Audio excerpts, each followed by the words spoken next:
The final days of Sharon Osbourne. A sad farewell.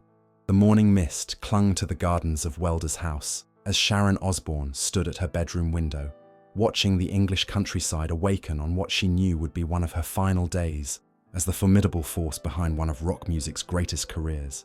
At 72, the woman who had spent 57 years fighting battles in boardrooms, defending her husband against critics, and building an empire from the ashes of Black Sabbath's internal conflicts, was preparing to say goodbye to the only world she had ever known. It had been 3 months since Ozzy's death on July 22, 2025, and 2 months since Sharon had made the shocking announcement that would send ripples through the entertainment industry. She was done. "I've been doing this since I was 15, and I'm done," she had told Billboard in what would become one of her final major interviews. "We just want to live our life and do what we want to do and not have to follow an itinerary anymore." But now, with Ozzy gone, those words had taken on a different, more final meaning. The decision to step away from the music industry hadn't been made in grief, though grief had certainly shaped it. Sharon had been contemplating this farewell long before Ozzy's death, sensing that their time together was drawing to a close and wanting to spend those precious final months as a wife rather than a manager. But losing the man who had been her partner for 43 years had transformed what might have been a gradual transition into something more definitive, a complete severing of ties with the world that had defined her entire adult life. If this emotional story of Sharon's farewell is touching your heart, please consider leaving a like to support more coverage of these deeply personal moments. Your engagement helps us honor these important transitions with the respect they deserve. The house felt impossibly quiet without Ozzy's presence. No longer did she wake to the sounds of his labored breathing or the careful shuffle of his feet as he navigated their home with the walking stick that had become his constant companion. The silence was both a relief. She no longer had to worry about his pain or struggle, and a torment that reminded her hourly of the profound emptiness left behind. Sharon's final days in the music industry had been a carefully orchestrated symphony of endings. She had spent the past 2 months methodically closing down operations that had taken decades to build, transferring responsibilities, and ensuring that Ozzy's legacy would be protected even in her absence. It was the kind of meticulous planning that had made her one of the most respected managers in the business, but applying those skills to dismantling her own career felt like performing surgery on herself. The process had begun with the hardest conversation of all, telling her team that their time together was ending. These weren't just employees, they were people who had worked with her for decades, who had become family during the countless tours, album releases, and crisis management situations that had defined their shared history.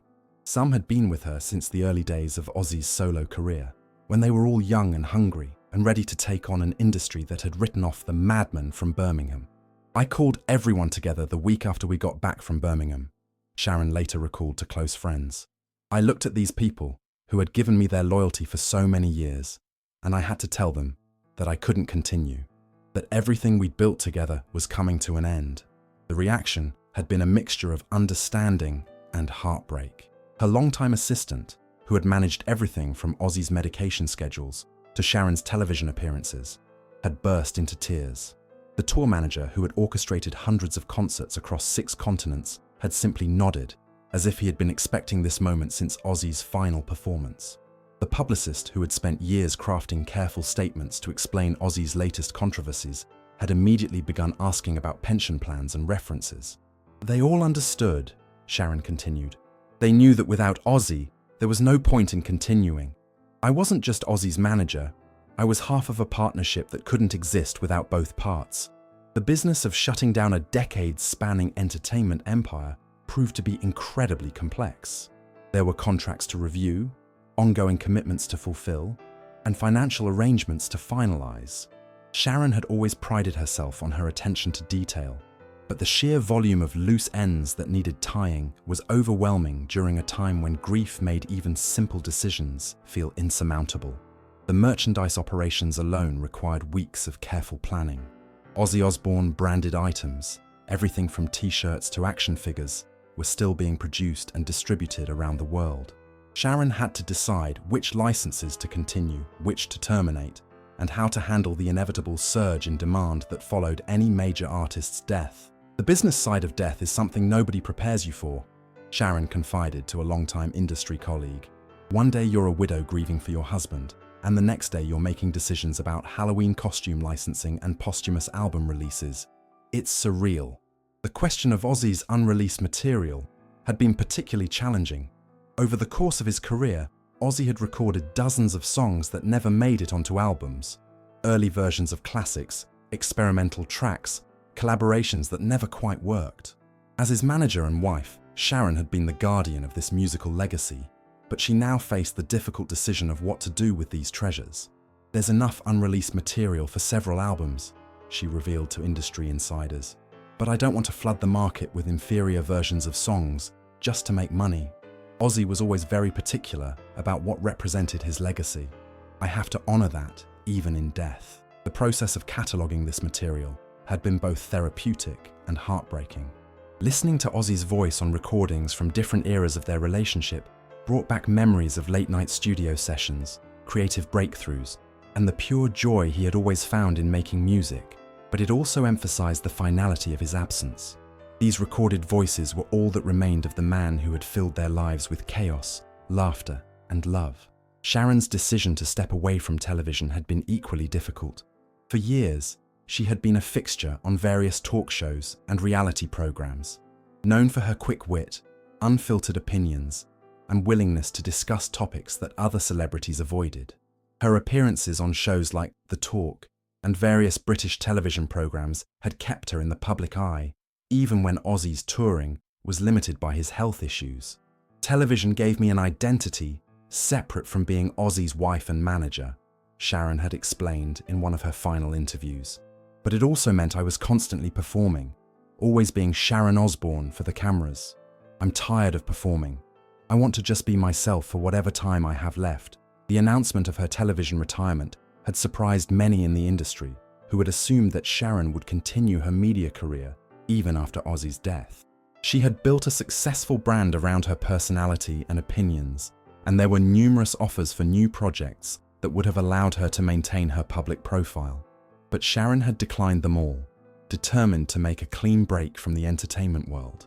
The financial implications of stepping away from multiple income streams had required careful planning.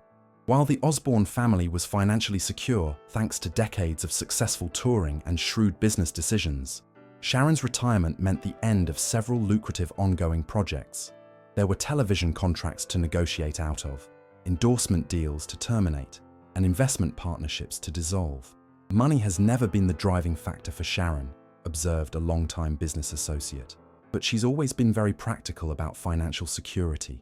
Stepping away from everything meant she had to make sure that her children and grandchildren would be taken care of, and that Ozzy's estate would continue to generate income for his legacy projects. The most emotionally challenging aspect of Sharon's farewell had been dealing with the tributes and memorial projects that had emerged since Ozzy's death. Everyone from record labels to television networks wanted to create documentaries, tribute concerts, and special releases to honor his memory. While Sharon appreciated the love and respect these projects represented, she found herself overwhelmed by the constant requests for interviews, archival footage, and personal memorabilia. Every day, someone wants me to participate in another tribute, Sharon had confided to friends. They all mean well, but I can't spend the rest of my life being the keeper of Ozzy's memory for other people's projects. I need to grieve privately and find a way to honor him that feels authentic to our relationship. The decision of which projects to support and which to decline had become a source of significant stress. Sharon wanted to ensure that Ozzy's legacy was protected and properly represented, but she also needed to maintain boundaries around her own emotional well-being. Some requests were easy to refuse: cash grab compilation albums or sensationalistic documentaries that focused more on controversy than artistry. Others were more difficult to evaluate, particularly when they came from longtime friends and collaborators who genuinely wanted to honor Ozzy's memory. The process of transferring management of Ozzy's estate to a team of professionals had been another major undertaking. Sharon had always maintained tight control over every aspect of Ozzy's career, from set lists to merchandise designs. Finding people she trusted to continue that level of attention to detail, while also giving them the autonomy to make decisions without her constant input, required a delicate balance. Sharon interviewed dozens of potential managers, lawyers, and business administrators, recalled someone involved in the transition process. She wasn't just looking for people with the right qualifications. She needed to find people who understood Ozzy's values and would make decisions the way she would have made them. The estate management team that Sharon eventually assembled included several people who had worked with the Osbournes for years, ensuring continuity and institutional knowledge.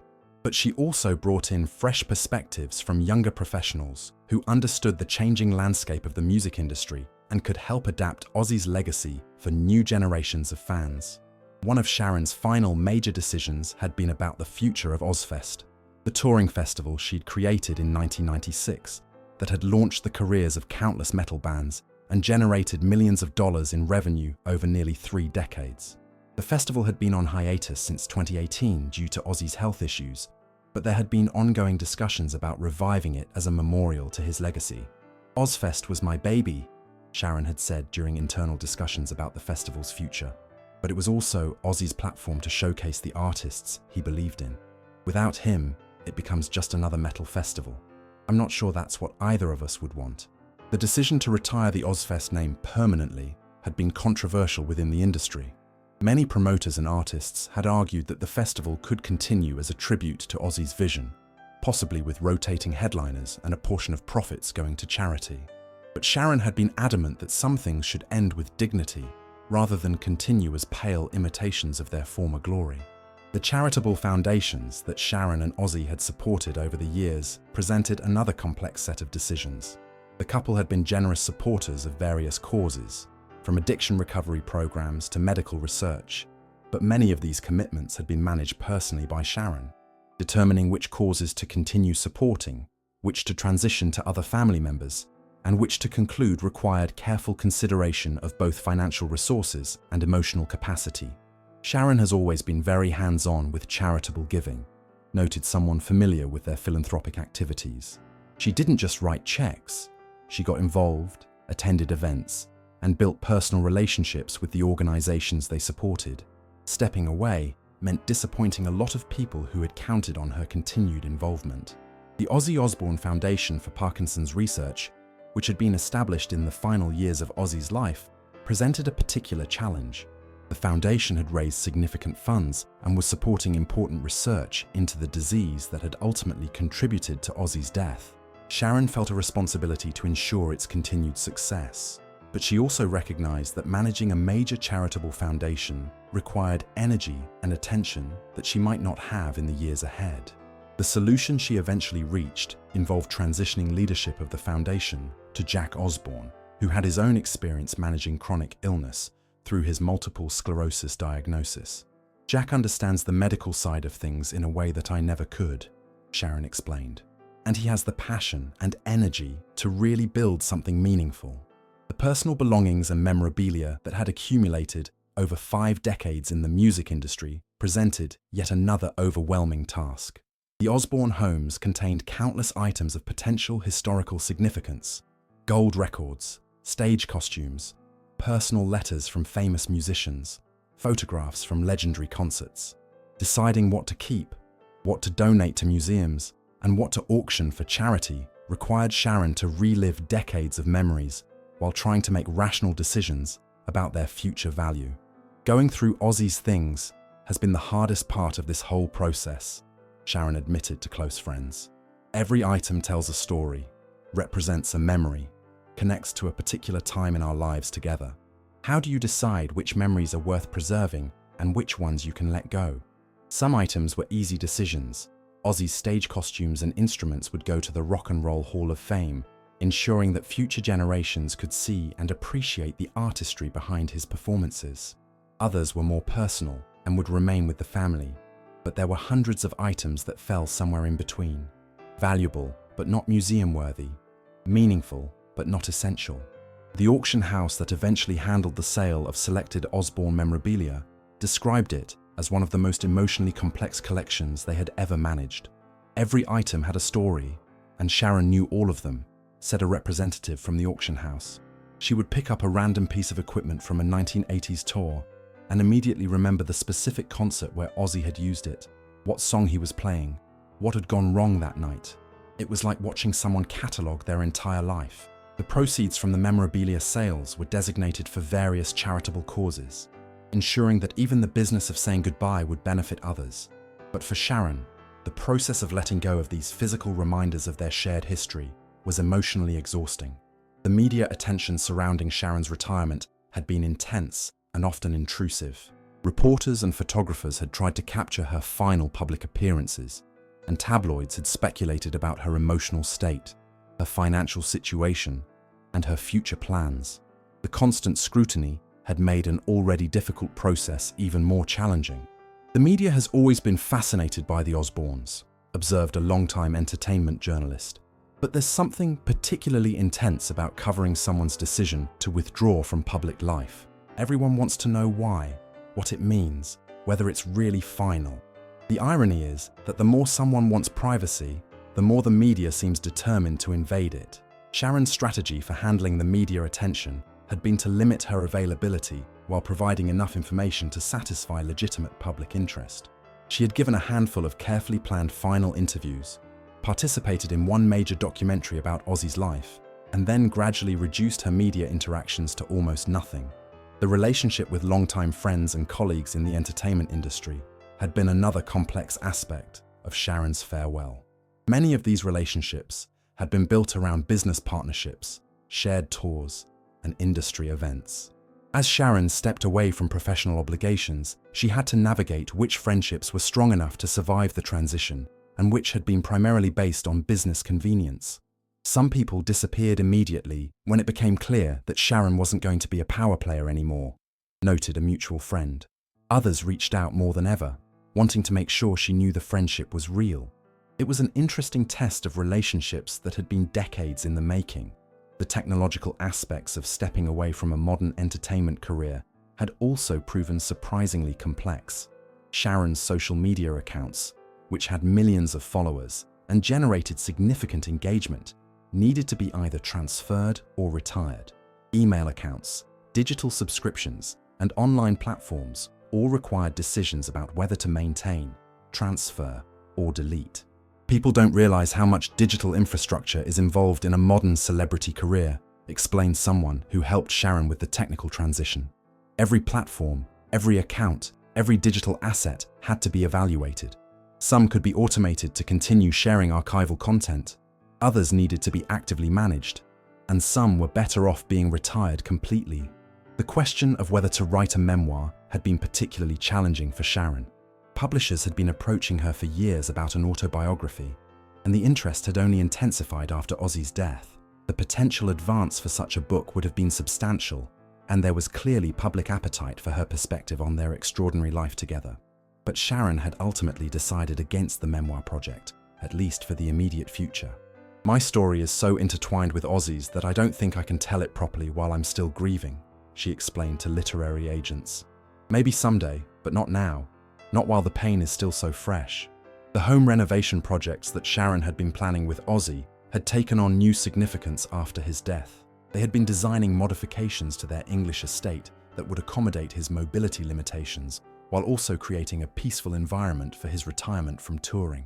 Continuing with these renovations alone felt both important and heartbreaking. Sharon decided to complete the renovations essentially as planned, said someone familiar with the construction project. She said it was what Ozzy would have wanted, and it would make the house feel more like the home they had envisioned sharing together. But it also meant making decisions about accessibility features that she no longer needed, which was emotionally difficult. The gardens that Sharon had planned to tend in her retirement, mentioned in her final Billboard interview when she talked about baking bread and growing vegetables, had become a source of unexpected comfort. Working with soil and plants provided a form of therapy that was both physically engaging and emotionally healing. "Gardening has become Sharon's main activity," observed a neighbor. "She's out there every morning, rain or shine, working with her hands in a way that she never had time for during the touring years. There's something about nurturing things that grow that seems to help her process the grief." The relationship with her children had evolved significantly during this transition period. Jack, Kelly, and Amy had all been supportive of their mother's decision to step away from the industry. But they had also had to adjust to having her more available and emotionally present than she had been in years. For decades, Sharon was always managing something or someone, noted a family friend. Her children were used to competing with tours, albums, and business crises for her attention. Having her fully present and focused on family has been an adjustment for everyone, but a positive one. Kelly's engagement to Sid Wilson, which had happened backstage at Ozzy's final concert, had provided Sharon with a welcome distraction and something positive to focus on during the early months of her retirement. Planning wedding details and spending time with her grandson Sydney had given her purpose beyond the business of winding down her career. The international aspects of Sharon's career had required particularly complex logistics to conclude. There were business partnerships in multiple countries, tax obligations across various jurisdictions, and legal commitments that spanned different legal systems. The process of cleanly extracting herself from these international entanglements had required months of legal work and significant expense. Managing an international entertainment career creates a web of obligations that can take years to fully resolve, explained one of the lawyers involved in the process. Sharon had contracts and partnerships that dated back decades, some of which had automatic renewal clauses or other complications that made simple termination impossible. The insurance issues related to Ozzy's death and the conclusion of his career had also been surprisingly complex. Life insurance policies, disability coverage, and business interruption insurance all required extensive documentation and negotiation. Some policies had specific clauses related to touring income or merchandise sales that needed to be carefully managed during the transition period. The staff at the Osbourne homes, housekeepers, security personnel, maintenance workers, had also been affected by the changes in Sharon's lifestyle. Some positions were no longer necessary without the constant flow of business visitors and media commitments, while others became more important as Sharon spent more time at home. The household staff had to adjust to having Sharon home all the time, noted someone familiar with the domestic arrangements. For years, she had been traveling constantly or locked in business meetings. Suddenly, she was present and involved in the daily operations of the house in a way that required everyone to adapt. The relationship with Ozzy's former bandmates from Black Sabbath had remained strong throughout Sharon's transition, providing a source of continuity and shared memories that had been especially valuable during the grief process. Tony Iommi, Geezer Butler, and Bill Ward had all maintained contact with Sharon, sharing their own memories of Ozzy and providing support during her most difficult moments. The Sabbath guys have been incredible, Sharon had shared with friends. They knew Ozzy longer than anyone except his family, and they understand the loss in a way that's different from everyone else. Having that connection to his history, to the music that started everything, has been really important. The fan mail and tributes that continued to arrive months after Ozzy's death had presented another ongoing challenge. While Sharon appreciated the love and support that fans were expressing, the sheer volume of correspondence was overwhelming. She had hired a part-time assistant specifically to help manage the fan communications, ensuring that people received acknowledgement of their tributes while protecting her own emotional bandwidth. "The fans have been amazing," Sharon acknowledged, "but I can't read every letter or watch every tribute video without completely breaking down. It's wonderful that people loved Ozzy so much, but I have to find a balance between honoring that love and protecting my own ability to heal." The holiday seasons following Ozzy's death had been particularly difficult for Sharon. Christmas and New Year's had always been important family times for the Osbournes, with traditions that had been built around Ozzy's presence and personality. Navigating these celebrations without him, while also dealing with the business of closing down their professional life, had been emotionally exhausting. The first Christmas was brutal, Sharon confided to close friends. "Everything reminded me of Ozzy. The decorations we had collected over the years, the family recipes he loved, the gifts he would have wanted to give the grandchildren. But I also knew that I had to create new traditions, find ways to celebrate that honored his memory without being completely dominated by grief." The process of choosing which business relationships to maintain in a personal capacity had been delicate and complex. Some music industry colleagues had been genuine friends who Sharon wanted to keep in her life, while others had been primarily professional connections that would naturally fade as her involvement in the industry decreased. Sharon has been very intentional about distinguishing between business relationships and genuine friendships, observed someone close to the family. She's made an effort to maintain connections with people who supported her and Ozzy as human beings, not just as business opportunities. but she's also been honest about letting go of relationships that were primarily transactional. The legacy planning that Sharon had undertaken on behalf of Ozzy's estate had required her to think far beyond her own lifetime. Decisions about how his music would be used, what projects would be approved, and how his image and likeness would be managed needed to be structured in a way that would protect his legacy for decades to come. Sharon is thinking about Ozzy's grandchildren and great-grandchildren, explained someone involved in the estate planning. She wants to make sure that future generations understand who he really was, not just the media caricature. That requires very careful management of his legacy and strict control over how his image is used commercially. The educational components of Ozzy's legacy had been particularly important to Sharon. Music scholarships, educational programs, and institutions that could teach future generations about the history and artistry of heavy metal had received significant attention and funding as part of her farewell projects. As Sharon's final days in the music industry drew to a close, she had found herself reflecting on the extraordinary journey that had taken her from a teenager working for her father's management company to one of the most powerful women in rock and roll. The industry had changed dramatically during her 5 decades of involvement, but her core principles, protecting artists, fighting for fair treatment, and maintaining artistic integrity, had remained constant. I've seen the music business evolve from a boys' club that barely tolerated women to an industry where female executives and managers are commonplace, Sharon reflected in one of her final industry interviews. I'm proud to have been part of that change, even when it meant fighting battles that shouldn't have been necessary. The impact of Sharon's career extended far beyond her work with Ozzy. She had managed other significant artists, launched countless careers through Ozzfest, and influenced industry practices around artist management and touring logistics. Her retirement represented the end of an era in rock management that had emphasized personal relationships and hands-on involvement over corporate efficiency. The final contracts that Sharon signed on behalf of Ozzy's estate were related to a comprehensive documentary about his life that would be produced by a major streaming platform.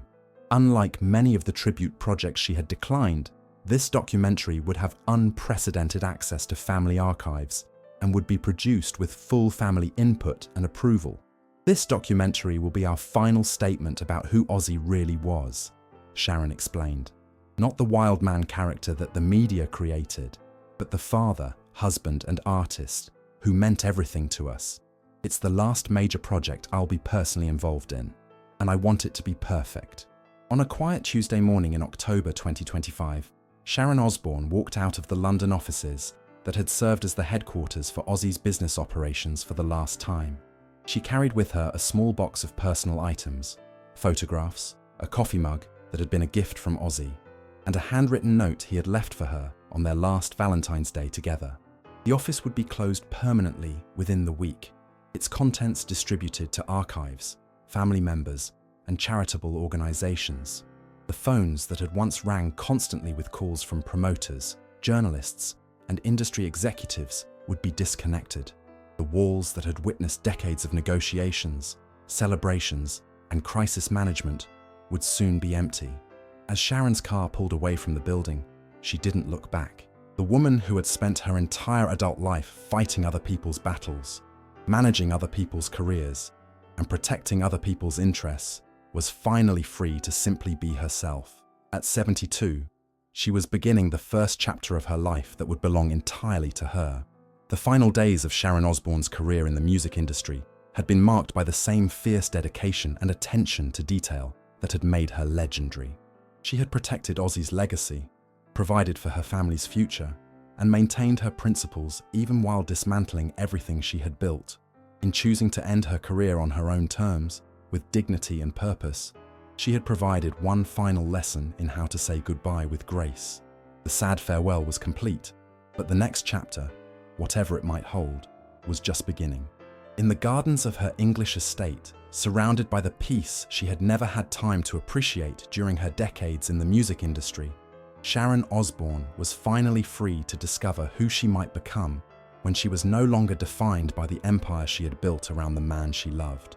If Sharon Osbourne's graceful farewell to her legendary career has moved you as deeply as it has moved those who knew her, please share this story and leave a like. Her decision to step away with dignity while carefully protecting the legacy she helped build reminds us that true strength sometimes lies in knowing when to let go, and that the most powerful farewells are the ones that leave everything in better shape than it was found.